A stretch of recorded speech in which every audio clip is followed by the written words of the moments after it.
Hello friend. तो कैसे हैं आप लोग। आशा करता हूँ आप सभी अच्छे होंगे और तैयारी आप लोगों की काफ़ी अच्छी चल रही होगी।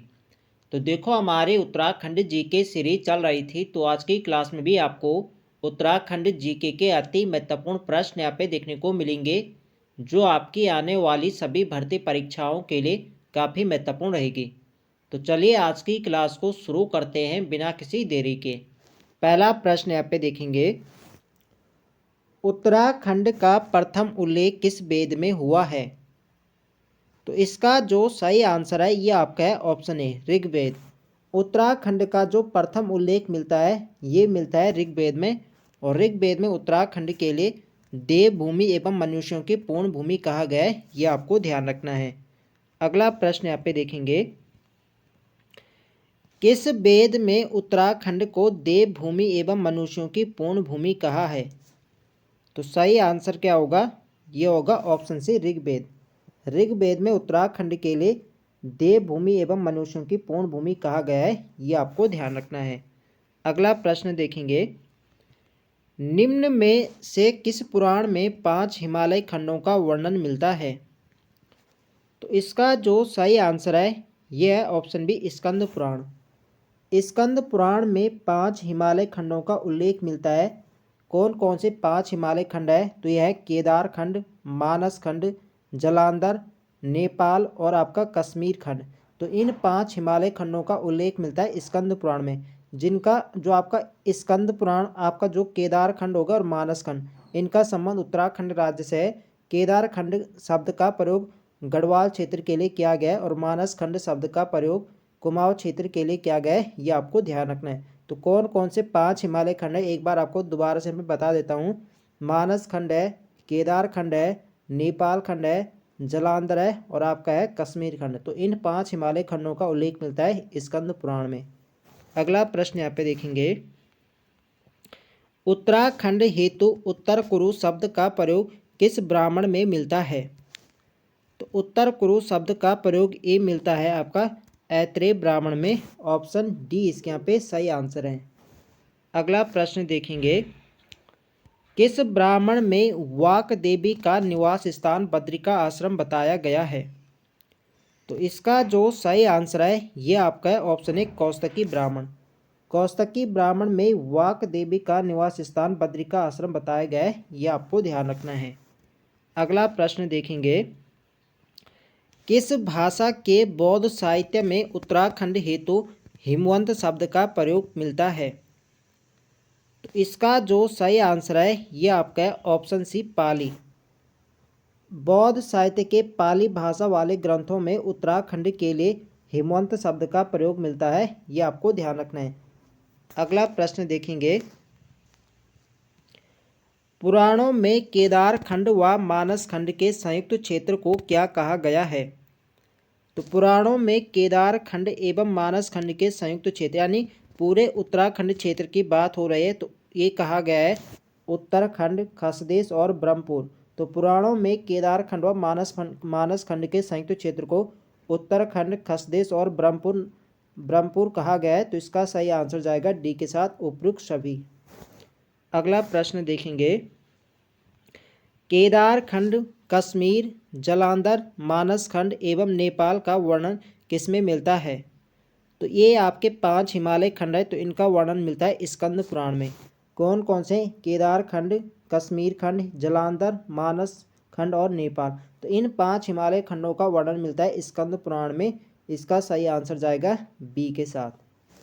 अगला प्रश्न यहाँ पे देखेंगे, नंदा देवी पर्वत से कालगिरी तक के क्षेत्र को क्या कहा गया है।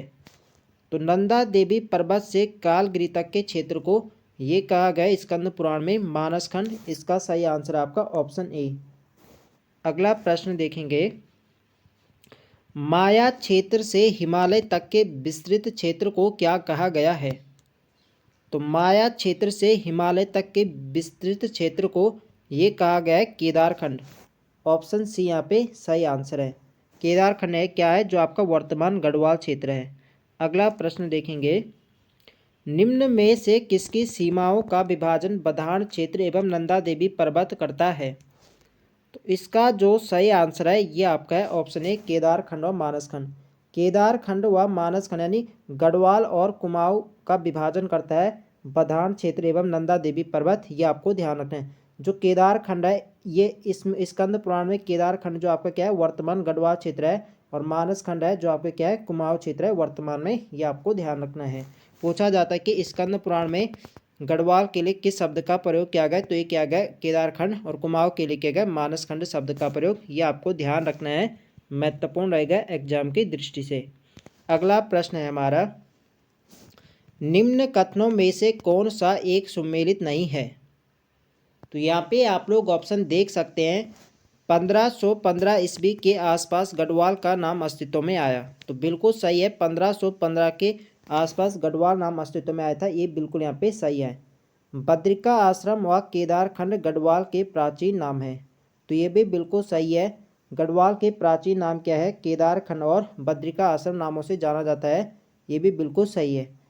कुबेर की राजधानी अलकापुरी पिथौरागढ़ में थी। देखो जो कुबेर की राजधानी थी ये आपकी कहाँ थी, अलकापुरी में थी, ये बात यहाँ पे यहाँ तक क्या सही है। लेकिन पिथौरागढ़ नहीं बल्कि कहाँ है, चमोली में। अलकापुरी आपका कहाँ है, चमोली में है, ये आपको ध्यान रखना है। महाभारत में श्री क्षेत्र सुबाहुपुर श्रीनगर है, तो ये वाला भी बिल्कुल सही है। महाभारत में जो आपका श्री क्षेत्र है ये आपका वर्तमान श्रीनगर है, ये भी बिल्कुल सही है। तो कौन सा कथन यहाँ पे गलत है, तो सी वाला स्टेट में यहाँ पे गलत दे रखा है, तो सी वाला इसके यहाँ पे सही आंसर हो जाएगा। अगला प्रश्न देखेंगे, कुबेर की राजधानी अलकापुरी किस जिले में मानी जाती है। तो कुबेर की जो राजधानी अलकापुरी है, अलकापुरी आपके कहाँ है, ये आपके है चमोली में, इसका सही आंसर है आपका ऑप्शन ए। अगला प्रश्न देखेंगे, मनुष्यों के आदि पूर्वज मनु का निवास स्थान था। तो मनुष्यों के आदि पूर्वज मनु का निवास स्थान भी आपके अलकापुरी चमोली में है, इसका सही आंसर है ऑप्शन बी। अगला प्रश्न देखेंगे, केदारखंड में गढ़वाल की सीमाएं किस रूप में बताई गई है। तो देखो केदारखंड में गढ़वाल की सीमाओं की जो लंबाई बताई गई है, 50 योजन तो इसमें लंबाई बताई गई है और 30 योजन इसमें चौड़ाई बताई गई है, तो यहाँ पे इसका सही आंसर जाएगा सी के साथ, ए व बी दोनों इसके यहाँ पे सही है। अगला प्रश्न देखेंगे, किस वेद में इंद्र व सुदास द्वारा असुर राजा सांबर के 100 गढ़ों के विनाश का वर्णन है। तो किस वेद में इंद्र व सुदास द्वारा असुर राजा सांबर के 100 गढ़ों के विनाश का वर्णन है, तो ये आपका है ऋग्वेद में, ऑप्शन ए इसके यहाँ पे सही आंसर है। अगला प्रश्न देखेंगे, रघुनाथ मंदिर कहाँ स्थित है। तो भगवान राम का जो रघुनाथ मंदिर है ये आपका है देवप्रयाग में, और कहा जाता है भगवान राम ने अंतिम समय में जो अपनी तपस्या करी थी यहीं पर करी थी, ये आपको ध्यान रखना है, तो इसका सही आंसर जाएगा बी के साथ। और लक्ष्मण जी ने अंतिम समय में कहाँ पर तपस्या करी थी, वो भी इसी लगभग तपोवन में करी थी, वो भी आपके टिहरी गढ़वाल में ही आता है, ये आपको ध्यान रखना है। अगला प्रश्न देखेंगे, किस वेद के अनुसार बद्रीनाथ के निकट गणेश व मुचकुंद गुफा में वैदिक ग्रंथों की रचना हुई। तो इसका जो सही आंसर है ये आपका है ऑप्शन सी ऋग्वेद। ऋग्वेद के अनुसार बद्रीनाथ के निकट गणेश व मुचकुंद गुफा में वैदिक ग्रंथों की रचना हुई थी, ये आपको ध्यान रखना है, ऑप्शन सी यहाँ पे सही आंसर हो जाएगा। अगला प्रश्न देखेंगे, निम्न युग्मों को सुमेलित कीजिए।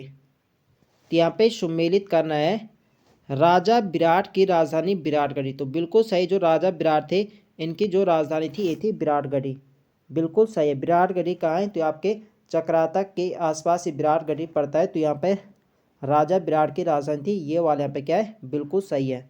भृंगतुंग, तो भृंगतुंग केदारनाथ के लिए कहा जाता है, यानी इसका प्राचीन नाम है, तो ये भी क्या है बिल्कुल सही सुमेलित है। बाणासुर गढ़ मंदिर, तो बाणासुर गढ़ मंदिर आपके लमगोड़ी में है, ये भी यहाँ पे सही है। और विसोम नामक जो पर्वत है आपके क्या है टिहरी में है, तो ये भी क्या है सभी यहाँ पे क्या सुमेलित है। तो यहाँ पे इसके ऑप्शन शायद यहाँ पे थोड़ा मिस प्रिंट हो रखा है, यहाँ पे कोट होंगे यहाँ पे, तो सभी क्या पे सुमेलित है। अगला प्रश्न यहाँ पे देख लेते हैं, महाभारत में किस प्रयाग को तीर्थों का शिरोमणि कहा गया है। तो महाभारत में तीर्थों का शिरोमणि जो कहा गया है, ये कहा गया आपके देवप्रयाग को। इसका सही आंसर है आपका ऑप्शन बी। बी इसके यहाँ पे राइट आंसर है। अगला प्रश्न यहाँ पे देखेंगे, पुलिंद राजा सुबाहु की राजधानी कहाँ थी? तो पुलिंद राजा सुबाहु की जो राजधानी थी ये आपकी कहाँ थी? ये थी आपकी श्रीनगर। इसका सही आंसर है आपका ऑप्शन डी। अगला प्रश्न देखेंगे, तपोवन टिहरी गढ़वाल में किसने तपस्या करी थी? तो तपोवन टिहरी गढ़वाल में तपस्या करी थी लक्ष्मण जी ने। ऑप्शन यहाँ पे सही आंसर हो जाएगा। अगला प्रश्न देखेंगे, किस पर्व के अनुसार अर्जुन का विवाह उलूपी से गंगा द्वार में हुआ? तो इसका जो सही आंसर है ये आपका है ऑप्शन बी आदि पर्व। महाभारत के आदि पर्व के अनुसार अर्जुन का विवाह उलूपी में गंगा द्वार में हुआ था। ये आपको ध्यान रखना है। ऑप्शन बी इसके यहाँ पे सही आंसर हो जाएगा। अगला प्रश्न यहाँ पे देखेंगे, देखो यह प्रश्न थोड़ा ऐसा हो गया यहाँ पे कि किस पर्व के अनुसार अर्जुन का विवाह नागराज कौरव की कन्या उलूपी से गंगा द्वार में हुआ? तो नागराज कौरव की कन्या थी उलूपी, जिससे अर्जुन का विवाह हुआ था। ये जानकारी हमें कहाँ से मिलते हैं? तो ये मिलते हैं महाभारत के आदि पर्व से। ये आपको ध्यान रखना है। अगला प्रश्न यहाँ पे देख लेते हैं, प्राचीन काल के प्रसिद्ध विद्यापीठ थे। तो प्राचीन काल के जो प्रसिद्ध विद्यापीठ थे ये थे आपके कर्ण आश्रम और बद्रिका आश्रम। इसका सही आंसर जाएगा सी के साथ ये व बी दोनों। अगला प्रश्न देखेंगे, कर्ण आश्रम कहाँ स्थित है? तो यहाँ पे जनपद बताने के कर्ण आश्रम कौन से जनपद में। देखो कर्ण आश्रम आपके कोटद्वार में मालनी नदी के तट पर है, और जो कोटद्वार का जो आपका ये हिस्सा है ये पौड़ी के अंतर्गत आता है। तो इसका सही आंसर जाएगा ऑप्शन ए पौड़ी। देखो जनपद पूछा जाए तो जनपद पौड़ी होगा, यदि पर्टिकुलर स्थान पूछा जाए तब आपका सही आंसर क्या होगा? कोटद्वार। अगला प्रश्न यहाँ पे देखेंगे, कालिदास ने कर्ण आश्रम में किस ग्रंथ की रचना की? तो महाकवि कालिदास ने कर्ण आश्रम में अभिज्ञान शाकुंतलम की रचना करी थी। ऑप्शन बी इसके यहाँ पे सही आंसर है। और कालिदास ने कर्ण आश्रम के लिए किस शब्द का प्रयोग किया था? तो कालिदास ने कर्ण आश्रम के लिए किसलय प्रदेश कहा था। ये भी आपको ध्यान रखना है, महत्वपूर्ण रहेगा एग्जाम की दृष्टि से। अगला प्रश्न है हमारा, बसंत पंचमी पर मेला कहाँ लगता है? तो बसंत पंचमी के दिन मेला लगता है आपके कर्ण आश्रम में। देखो कर्ण आश्रम का जो वर्तमान नाम है वह है चौका घाट। तो यहाँ पे कर्ण आश्रम भी दे रखा है, चौका घाट भी यहाँ पे दे रखा है। तो बसंत पंचमी पर मेला कहाँ लगता है? कर्ण आश्रम में लगता है। इसका सही आंसर क्या आ जाएगा? डी के साथ, बी व सी दोनों। क्योंकि क्या है, कर्ण आश्रम वर्तमान नाम क्या है? चौका घाट। तो डी इसके यहाँ पे सही आंसर हो जाएगा। अगला प्रश्न देखेंगे, कर्ण आश्रम किस कारण प्रसिद्ध था? देखो कर्ण आश्रम जो प्रसिद्ध था ये था दुष्यंत और शकुंतला के प्रेम प्रसंग के कारण, और यहीं पर चक्रवर्ती सम्राट भरत का जन्म होता है, जिनके नाम पर अपने देश का नाम भारत पड़ा। तो इनके लिए यहाँ पे प्रसिद्ध है। तो इसका सही आंसर क्या जाएगा? ऑप्शन सी ये और बी दोनों। दोनों यहाँ पे सही आंसर हो जाएगा। अगला प्रश्न देखेंगे, कर्ण आश्रम किस नदी के तट पर स्थित है? तो कर्ण आश्रम आपके मालिनी नदी के तट पर है, कोटद्वार में। इसका सही आंसर है ऑप्शन ए। अब कोटद्वार किस नदी के तट पर है? तो कोटद्वार जो है वो आपके खो नदी के तट पर है। यहाँ पे कोटद्वार की बात हो रही है तो कोटद्वार तो आपके खो नदी के तट पर है, लेकिन जो कर्ण आश्रम है ये मालिनी नदी के तट पर है, कोटद्वार में। अगला प्रश्न देखेंगे, विश्वामित्र व मेनका की पुत्री थी। तो इसका जो सही आंसर है ये आपका है ऑप्शन बी, जो राजा दुष्यंत की पत्नी थी शकुंतला। तो ये जो थी यहाँ पे विश्वामित्र व मेनका की पुत्र थी। ये आपको ध्यान रखना है। तो सही आंसर जाएगा बी के साथ। अगला प्रश्न देखेंगे, अल्मोड़ा में यक्ष निवास की पुष्टि कौन सा मंदिर करता है? तो इसका जो सही आंसर है ये आपका है ऑप्शन सी जाखन देवी। देखो जाखन देवी मंदिर आपके किस जनपद में है? ये आपके अल्मोड़ा। एक प्रश्न यहाँ से यही बन जाता है, पूछा जाए कि जाखन देवी मंदिर किस जनपद में है? तो आपके अल्मोड़ा जनपद में है, और यहाँ से यक्षों के निवास की पुष्टि होती है। ये आपको ध्यान रखना है। अगला प्रश्न देखेंगे, मानस खंड व कूर्मांचल किस क्षेत्र के प्राचीन नाम है? तो मानस खंड व कूर्मांचल यानी ये किसके प्राचीन नाम है? तो यह है कुमाऊं के। कुमाऊं के लिए स्कंद पुराण में मानस खंड शब्द का प्रयोग किया गया है, और कूर्मांचल भी कहा जाता है कुमाऊं को। तो इसका सही आंसर होगा ऑप्शन ए। अगला प्रश्न देखेंगे, कुमाऊं में किन्नर, यक्ष, नाग, गंधर्व, किरात का वर्णन किस पुराण में है? तो कुमाऊं में किन्नर, यक्ष, नाग, गंधर्व, किरात का वर्णन किस पुराण में है? तो इसका वर्णन है आपका, ये आपका है ब्रह्मा पुराण और वायु पुराण, दोनों में इनका वर्णन मिलता है। तो इसका सही आंसर जाएगा सी के साथ, ये वह भी दोनों। ऑप्शन सी इसके यहाँ पे राइट आंसर हो जाएगा। अगला प्रश्न यहाँ पे देखेंगे, बेनी नाग या बीनाग मंदिर किस जनपद में है? तो बेनी नाग या बीनाग मंदिर ये आपके हैं पिथौरागढ़ में। ऑप्शन बी यहाँ पे सही आंसर है। एक इन्हीं से मिलता जुलता प्रश्न बनता है बागनाथ। तो बागनाथ का जो मंदिर है ये आपके बागेश्वर जनपद में है, और बेनी नाग या इसे बेरी नाग भी से कहा जाता है, ये आपके पिथौरागढ़ में है। अगला प्रश्न देखेंगे, महाभारत में किनके द्वारा सम्राट युधिष्ठिर को भारत के तीर्थ केंद्रों के विषय में जानकारी दी जाती है? तो इसका जो सही आंसर है ये आपका ऑप्शन है ऋषि धौम्य। ऋषि धौम्य के द्वारा महाभारत में सम्राट युधिष्ठिर को भारत के तीर्थ केंद्रों के बारे में जानकारी दी जाती है, यह आपको ध्यान रखना है। अगला प्रश्न देखेंगे, निम्न में से किसकी सीमाओं का विभाजन बधान क्षेत्र एवं नंदा देवी पर्वत करता है? तो इसका जो सही आंसर है ये आपका है ऑप्शन है केदार खंड व मानस खंड, यानी गढ़वाल और कुमाऊं का विभाजन करता है बदान क्षेत्र एवं नंदा देवी पर्वत। अगला प्रश्न देखेंगे, मानस खंड के अनुसार किस स्थान पर भगवान शिव की तपस्या के पश्चात कार्तिकेय का जन्म हुआ था?